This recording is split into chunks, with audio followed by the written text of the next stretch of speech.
What's going on, Jerome's? So it's the NFL offseason, and it is tier and ranking season. So now we're going to do the most definitive NFL head coaching tier / rankings in the known universe. So we have 7 tiers: elite, very good, solid, mid, undetermined, below average, and then ass. Thank you. Now, within each tier, there's a ranking within each tier. So, top left in elite is 1 of 1. Bottom right of ass, thank you, is the worst of the worst. The worst. So we're going to go through, and my parameters are this. Who do I want coaching my team for 1 year? Like, if I just a blank team, no affiliations, don't know who the players are, but if I needed to hire one coach to coach my team for 1 year, who am I taking? So diving on in, ass, thank you. Now, a lot of people point out I should have slid stupid-ass Sean Payton way over to the right. I didn't, but it is what it is. But stupid-ass Sean Payton is certainly down there. The game has passed him by. He's got the arrogance of Bill Parcells, but with none of the bona fides. His Super Bowl has an asterisk, but other than that, I have no feelings. Also with the Saints, so Dennis Allen, I feel like he's been on the hot seat for 3 years, but basically they're just trying to ride out their cap hell and also the Derek Carr contract, and then they're actually going to get a real coach in there. And then the IKEA toilet. Yeah. He's going to get fired after this year. Poles might get fired too. They need to have an offensive mind to work with Caleb Williams long term. And my prediction is Ben Johnson is going to go down from Detroit and take over the Chicago job. I think he'll stay in the NFC North. That's my putting on the table prediction. Next up, below average, Mike McCarthy. I actually have a pretty spicy wager that at some point during the season, Mike Zimmer will take over as interim head coach for Mike McCarthy. Got a pretty good price on it. I'm pretty excited. So McCarthy, I know he's got wins. I know he's got this, that, the other thing. I know he allegedly has a Super Bowl, but I just don't trust him. I just really don't. No. Nick Sirianni, I have a couple jelly beans on Sirianni being the first head coach fired. I think that it was definitely plausible that he could have been fired during the offseason, because I feel like Sirianni is all bluster, which obviously suits Philly, but I feel like he's done very little with a lot. I feel like the Eagles are, as a whole, are less than the total of their parts, or whatever the phrase is. But either way, yeah. Jonathan Gannon. Gannon's just a weirdo. I don't know. Like something doesn't stick. It doesn't sit right with me. But hopefully he can get things together. I know he's a defensive-minded guy, but offensively, I mean, you got Kyler, you got Marvin Harrison Jr. Hopefully you'll be able to do something. Next. Undetermined. So, 4 rookie coaches. You got Brian Callahan, even though, I mean, Brian Callahan could be saved because his pops is his offensive line coach. Yeah. Then you got Mike McDonald. It's funny in the comments, like people couldn't recognize any of these 4 dudes except for Gerard Mayo. Dave Canlis. So Dave Canlis has been on like an honesty tour. New head coach of the Panthers. Admitted that he was addicted to things.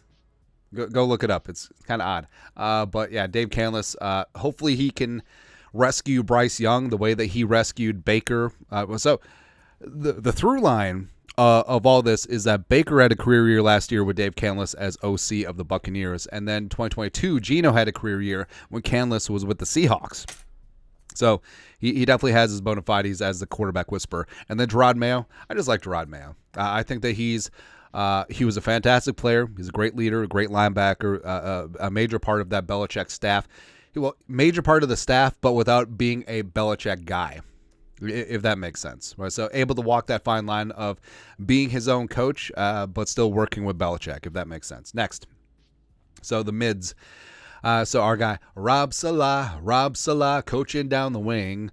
Again, I feel like he's a guy that he's a very good defensive play caller. I mean, the Jets defense is legit. Offensively, he just hasn't connected with the parts. Now, whether that's Aaron Rodgers or whether that's Zach Wilson, fully understand that there hasn't been a lot to work with, but you got to be the head coach of the whole team. And I don't think Salah has done that. Shane Steichen. So I almost put Steichen in undetermined because first-year head coach of the Colts, but Richardson got hurt really early. I'm really excited to see what Steichen could do. I think that we could have moved him up to solid, and I don't think people have been mad. McDermott. So McDermott suffers from plateau syndrome, where I feel like I don't feel like McDermott is ever going to win a Super Bowl as a head coach. I just don't. I don't think that he'll ever get to a Super Bowl as a head coach. I feel like he's very good in the regular season. What's up, Sylvie? I feel like Josh Allen carried some of those teams. And, I just don't think that McDermott is the guy to take you all the way. And I think that he was best with the guy next to him, Brian Daboll, when he was OC of the Bills for a hot second. But who knows? Allah willing, maybe McDermott will get over the hump. So Daboll. So I got a weird respect for Daboll. First off, I love him to death. I think that he was fantastic as OC of the Bills. I love how he is just the blue-collar everyman. And yes, allegedly, he did help Daniel Jones beat the Vikings in the wild card. It is what it is. But I feel like it's unfortunate because I think that he's a great offensive mind. I don't know about him as an all-encompassing head coach. So who knows? DQ, Dan Quinn, in there with the commies. Now, Dan Quinn should get credit for winning like 80% of a Super Bowl. It's rough, man. But Quinn is a great defensive mind, as evidenced by the Cowboys last couple of years. But I don't know, like he kind of falls in the trap of his predecessor with the Falcons, Mike Smith. Good guy, good coach, but can he be a great coach? Doug is mid. He hasn't progressed Lawrence the way that he probably should have. Even though, yes, Doug allegedly won a Super Bowl with the Eagles in our building. Not that I have, not that I'm bitter about that. Yeah. Next. No, we'll go backwards. Yeah. Next, solid. So left to right. Antonio Pierce, I love. I feel like he just has that it factor. And you could tell that the Raiders just completely pulled a 180 after Josh McDaniels was fired. Never trusted Josh. But when AP came in, like he was a breath of fresh air. And he is a true leader of men, and I think he's going to do really good things with the Raiders. Matt LaFleur, just coming out of the tanning booth, whatever. Todd Bowles. So Bowles is interesting. So the Buccaneers have won 3 straight division titles, I think. Is it 4? Either way. But the defense is always good with Bowles. Offensively, fits and starts. Like, can he replace Canlis on the offensive side of the ball? Can Baker run it back and have another good season? I don't know. Again, I understand that Zach Taylor should be higher because he went to a Super Bowl. But, I mean, I feel like I could coordinate an offense that's got Jumpin' Joe Burrow and Jamar Chase. I'm not saying, I'm just saying. And T. Higgins. Yeah. Raheem Morris. So people poo-poo on Raheem, except Raheem's a damn good coach. He should have had another shot at being the head coach more recently, but he went 10-6 with the Buccaneers with Josh Freeman as his quarterback. I feel like that should just get you a hall pass forever. So there you go. Next up, very good. Ooh. Yeah, we keep going backwards. Nah. Next up, very good. So, again, left to right. Actually, we'll go right to left. So, Mike McDaniel. I feel like, so Mike McDaniel is seen by the media as elite, but he's very good. He's a great run game coordinator, which is ironic since they have such prolific weapons in the passing game. I know that he's quirky and cool and all that stuff, but I don't know. Diamond Dan Campbell. So, yeah, Dan Campbell's a great motivator. The players obviously want to run through a wall for him. Situational football, I feel like he may be too gutsy for his own good. And at a certain point, just saying F you to the analytics is just saying F you to common sense. Because sometimes the analytics and common sense does line up. But I respect that he's going to go out on with his shield or on it. And that's just the way that he coaches. Stefanski's put up with a lot of crap in Cleveland. Let's be honest here. Went to the Super Bowl last year with Jumpin' Joe Flacco. Has had to weather the Deshaun Watson trade and contract, and also now the Jerry Jeudy trade and contract.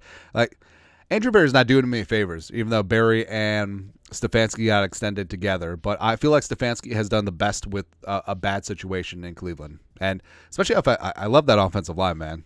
It's really good. DeMeco Ryans is a fantastic defensive coordinator, a defensive mind, as well as a great leader. I think that his relationship with C.J. Stroud is really important because you almost have to work harder as a defensive head coach working with your quarterback, because you just have to have that connection. I think that he's hired smartly. I think Slowick's great as OC, and I think the Texans are going to be really fun going forward. Amazing turnaround in year one. Kevin O'Connell. Now, like I said, coaching for 1 year. You don't know what the parts are, but I understand the Vikings went 7-10 last year. I understand they gave away some very close games that they could have won last year. But what he did with 4 quarterbacks last year, it's pretty impressive. I mean, most teams and most coaches wouldn't have been able to hold the ship together. But I do think that O'Connell, his positive reinforcement, his ability to read the room, his offensive adjustments, is he perfect? No. I mean, the tush push 2 times in a row against the Bengals. But I like where he's headed. And I think that he has grown and shown into his own man since he stepped out of the shadow of Sean McVay.